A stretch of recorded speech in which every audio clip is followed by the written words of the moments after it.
ॐ गोदावरया प्रवाहो विलसति जदुदकै पार्श्वतो योजनैकं प्रादुर्भूतवात्मभूतया निशिजमितमहेशीलधेक्षेत्रधाम्नि सर्वज्ञातीयवृन्दैर्विविधजनपदैः नागदैस्तूयमान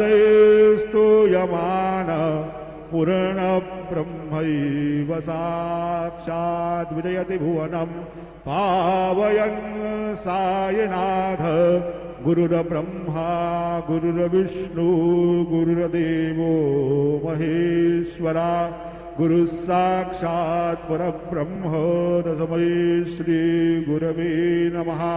सद्गुरु साईनाथ गुरवे नमः।